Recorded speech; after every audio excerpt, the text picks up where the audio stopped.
अस्सलाम वालेकुम प्यारे बच्चों, कैसे हैं आप सब लोग। मेरा नाम रिदा अहमद है और मैं आपको उर्दू पढ़ाती हूँ। तो बच्चों, अगर आपको याद हो तो हमने अपने पिछले लेक्चर में यौम आज़ादी के बारे में पढ़ा था।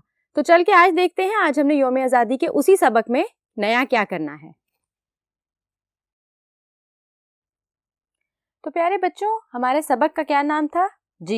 यौम आज़ादी। तो यौम आज़ादी कौन सा दिन है? जिस दिन हम अपनी आज़ाद होने की खुशी मनाते हैं, 14 अगस्त को। तो बच्चों, आपको थोड़ी सी कहानी याद है जो आपने पढ़ी थी? बिल्कुल ठीक।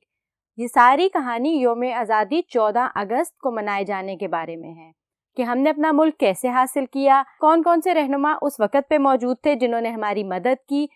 हमारे प्यारे कौमी शायर इलामा इकबाल का कौन सा ख्वाब था जिसको पूरा किया बानी पाकिस्तान कायदे आज़म मोहम्मद अली जिन्ना ने। हमने इन तमाम बातों के बारे में पढ़ा था और ये भी बताया गया था कि हम 14 अगस्त को किस तरह खुशी मनाते हैं। हम अपने छतों के ऊपर झंडे लहराते हैं, झंडियाँ लगाते हैं और हम हरे और सफ़ेद रंग के कपड़े भी पहनते हैं। बच्चों, हमारे लिए बहुत खुशी का दिन है। तो इसी के बारे में इस पूरे मजमून में बयान किया गया था। तो बच्चों, ये तो थी हमारी यौम आज़ादी के सबक की छोटी सी दोहराई। और बच्चों, हमने अपने पिछले लेक्चर में अल्फाज मायने किए थे जो कि मुश्किल अल्फाज के मायने थे। तो आज हमने क्या करना है? बिल्कुल ठीक, आज हम अपना हिस्सा मश्क हल करेंगे। तो चलें चल के देखते हैं आज के हिस्सा मश्क में हमने क्या हल करना है। तो बच्चों, किसी भी मजमून को या किसी भी सबक को पढ़ने के बाद जो सबसे ज़रूरी काम हम करते हैं वो हैं सवालात और उनके जवाब। तो हमें यहाँ पे कुछ सवालात दिए गए हैं और हमने उनके जवाब सबक में से ही तलाश करने हैं। तो चलें अपना पहला सवाल देखते हैं। हमारा पहला सवाल है, कौमों की जिंदगी में सबसे बड़ी नेमत कौन सी है?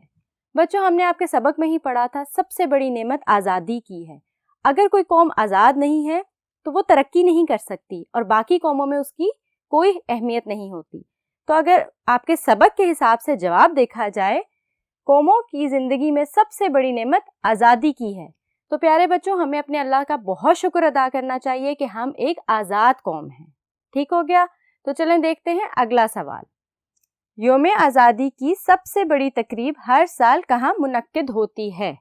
तो बच्चों, अगर आपने सबक गौर से पढ़ा है और आपको याद है तो मुझे जल्दी से बताएं, हर साल यौम आज़ादी की तकरीब कहाँ मुनक्किद होती है? बिल्कुल ठीक, यौम आज़ादी की सबसे बड़ी तकरीब हर साल वफाकी दारुल हुकूमत इस्लामाबाद में मुनक्किद होती है।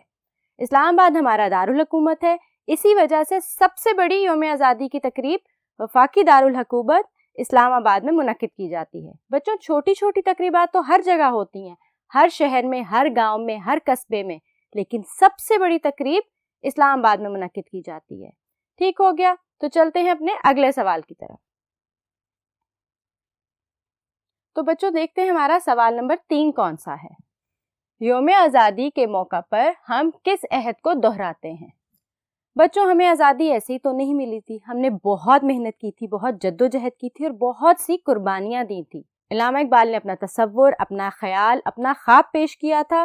बानी पाकिस्तान कायदे आज़म मोहम्मद अली जिन्ना ने और बाकी तमाम रहनुमाओं ने मिलकर उस पर अमल दरामद किया था। हमारे बहुत से बुजुर्गों की बहुत सी कुर्बानियाँ हैं, हमारी औरतों की, हमारे मर्दों की, हमारे बच्चों की। हमारे लिए बहुत सी कुर्बानियाँ दी गई, फिर कहीं जाके प्यारे बच्चों हमें ये मुल्क हासिल हुआ था। हमें अपने मुल्क की कदर करनी चाहिए। अब मिल तो क्या है, तो क्या अब हम इसको खराब करना शुरू कर दें? नहीं। तो हम क्या अहद करते हैं कि हम अपने मुल्क को किस तरह से लेके चलेंगे और उसकी हिफाजत किस तरह करेंगे और उसको मजीद तरक्की याफ्ता मुल्क कैसे बनाएंगे। तो आपकी ही किताब से मैंने एक जवाब तैयार किया, तो चलिए उसको पढ़ते हैं। यौम आज़ादी के मौका पर हम इस अहद को दोहराते हैं कि वतन अजीज की हिफाजत में अपना तन, मन, धन सब कुर्बान कर देंगे। बच्चों, दुश्मन हर जगह होते हैं, हमारे भी बहुत से दुश्मन हैं। तो क्या आपने कभी देखा है कि हमारी फौज हर वक्त हमारे सरहदों पर हमारी हिफाजत के लिए मौजूद होती है? तो बच्चों, सिर्फ फौज का फर्ज नहीं अपने मुल्क की हिफाजत करना, हमारा भी है। हमें अपना तन, मन, धन हर वक्त अपने मुल्क पे कुर्बान करने के लिए तैयार रखना चाहिए। तो इसका अगला हिस्सा देखें। इसके नाम को रोशन करेंगे और इसकी तरक्की के लिए दिन रात कोशा रहेंगे। बच्चों, हिफाजत तो कर ली अपने मुल्क की, तो क्या उसकी तरक्की के लिए कुछ नहीं करना? बिल्कुल ठीक, हमें अच्छा तालिब इल्म बनना है ताकि बड़े होकर हम अपने मुल्क के लिए बेहतरीन काम कर सकें और पूरी दुनिया में अपने मुल्क का नाम रोशन कर सकें। تو چلیں آج سے مجھ سے عہد کریں کہ آپ جو بھی کریں گے اپنے ملک کی ترقی اور ایک ترقی یافتہ ملک بنانے کے لیے کریں گے. ہم ایک اچھے ملک کے نام سے پہچانے جائیں. بالکل ٹھیک. چلیں اب دیکھتے ہیں اگلا سوال کون سا ہے. بانی پاکستان کا مزار کس شہر میں واقع ہے؟ بچوں سب سے پہلے مجھے بتائیں بانی پاکستان کون ہے؟